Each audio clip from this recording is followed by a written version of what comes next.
The first substantive day of President Trump's impeachment trial opened Tuesday with unexpected internal GOP dissension over its structure, as Senate Majority Leader Mitch McConnell, RK, was forced to revise his proposed rules at the last minute to accommodate a brewing rebellion in his ranks.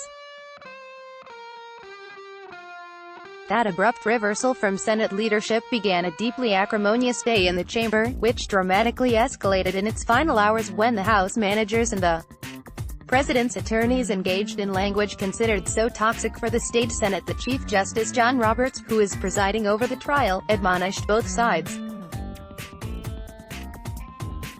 In the end, the final parameters of the third impeachment trial of a U.S.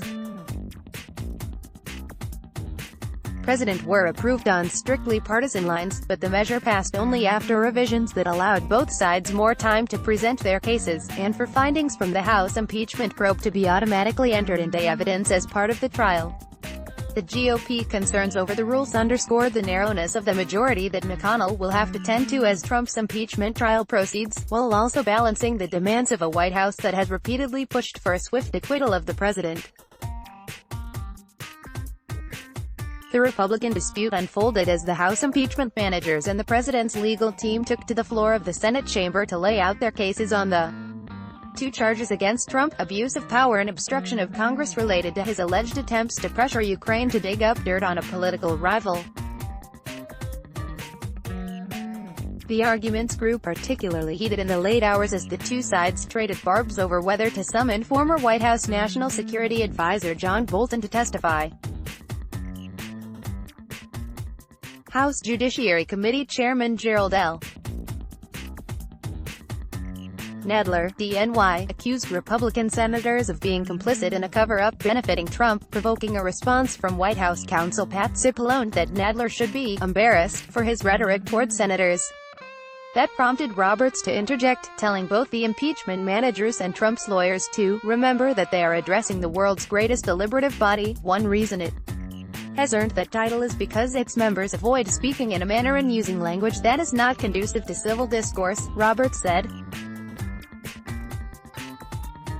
That exchange was the coda to a contentious day-long affair that centered primarily on repeated Democratic efforts to subpoena documents and witnesses that they insisted would be key in proving whether Trump abused the powers of the presidency when he asked Ukraine for political investigations. Earlier Tuesday, Representative Adam B. Schiff D. Califf, the chairman of the House Intelligence Committee, told senators that the most important question confronting them was whether to accept a structure that Democrats said would not produce a fair trial, as he argued for Trump's removal from office. If the House cannot call witnesses or introduce documents and evidence, it's not a fair trial. Schiff said, "It's not really a trial at all." In response, the president's lead lawyers also pressed the issue of fairness, arguing that House Democrats had rushed through a process that deprived Trump of his due process rights and that Trump should not have been impeached at all. A partisan impeachment is like stealing an election. And that's exactly what we have, Cipollone said. Talk about the framers' worst nightmare. It's a partisan impeachment that they delivered to your doorstep in an election year. 2 points in McConnell's initial resolution that established how the trial would be run drew concern from several Republicans. A provision that would have compressed 24 hours of opening arguments into 2 days for each side, and language that would not automatically admit evidence from the House impeachment probe unless there were a formal vote to include it. In a closed-door party lunch before the trial day began Tuesday afternoon, a number of Republican senators protested those portions of the resolution, according to multiple officials familiar with the meeting. GOP senators who raised questions about the evidence issue were concerned that it would give Democrats easy ammunition to portray Republicans as being unfair, according to two of the officials, who spoke on the condition of anonymity to describe the senators' sentiments. Many Republicans were also upset that pushing 24 hours of opening arguments into 2 days for each side, a restriction that was not included in the rules for President Bill Clinton's trial in 1999, would give the appearance that the GOP was rushing the trial. Sen. Mike Braun, RIND, said Republicans thought that if we did try to rush it or compress it, that might not be the best thing to do. One of the senators most upset about the initial provisions was Susan Collins, Maine, who will be a key swing vote on procedural matters during the trial. But the concerns spread beyond a closely watched core of potential GOP swing senators, with Rob Portman, R. Ohio, also among those voicing objections in the closed-door lunch about the two-day timetable.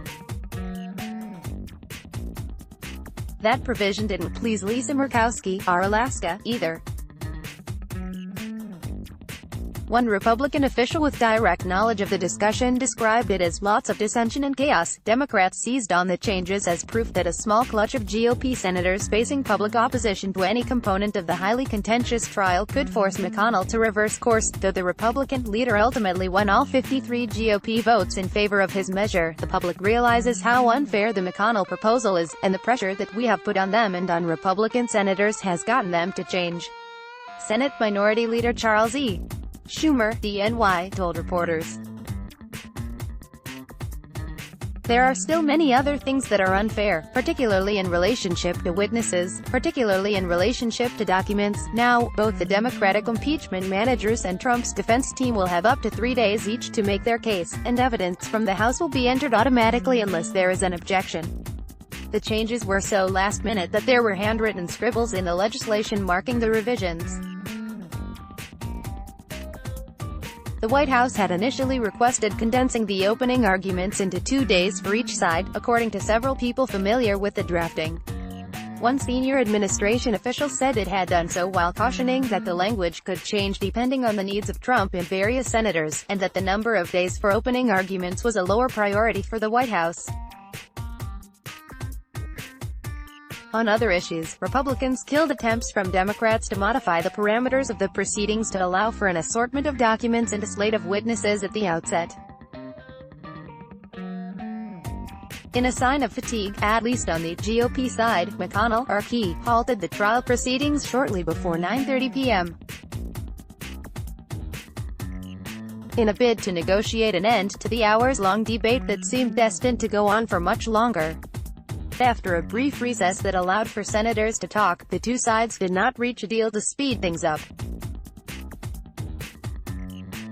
Earlier in the debate, Schumer and Senate Democrats forced an attempt to subpoena documents kept by the White House, including the National Security Council, as well as separate efforts to obtain records from the State Department, the Pentagon and the Office of Management and Budget. Democrats also pushed to summon Bolton, acting White House Chief of Staff Mick Mulvaney and other administration witnesses that Democrats had demanded for weeks. All were rejected on party-line votes. Rep. Zoe Lofgren, D. Califf, one of the 7 House impeachment managers, argued that the White House was sitting on hundreds of pages of relevant materials.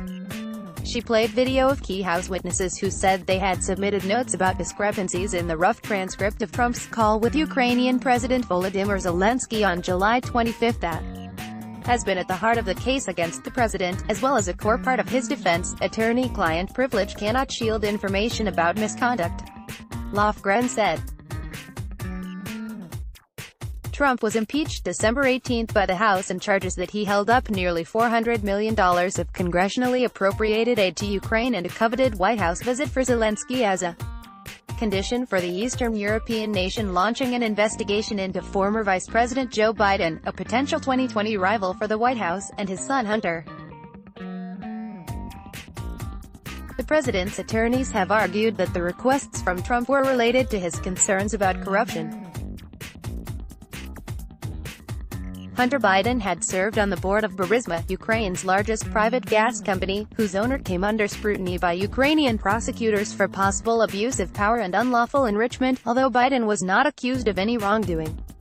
Amid the vigorous debate about his Ukraine dealings, Trump was in Davos, Switzerland, meeting with other global leaders and touting U.S. economic prosperity at the World Economic Forum. In brief remarks to reporters in Davos, Trump dismissed his impeachment as a hoax. It goes nowhere because nothing happened. The only thing we've done is a great job, Trump said. "That whole thing is a total hoax. Yeah, I'm sure it's going to work out fine." About 45 minutes after the Senate trial began, Trump tweeted, "Read the transcripts," part of his persistent argument that the record of his call with Zelensky absolves him of wrongdoing. Through the hours of arguments, all 100 senators sat silent at their desks, barred from their smartphones, and with many of them taking prodigious notes. Among the members of the public that were spotted in the half-full galleries in the Senate chamber were former Senator Jeff Flake, Aries, and actress and activist Alyssa Milano.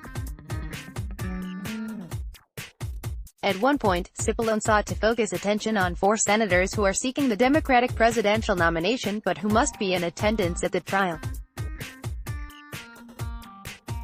saying that, "Some of you are upset because you should be in Iowa right now." Several senators cast glances toward one of those candidates, Sen.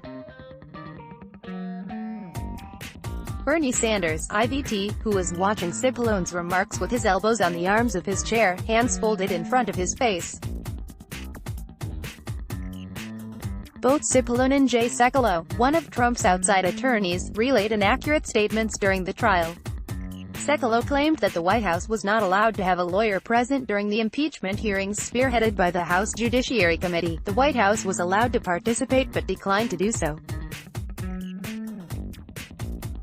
Cipollone also falsely argued that House Republicans had no access to the secure facilities where closed-door depositions of key House witnesses were taken late last year.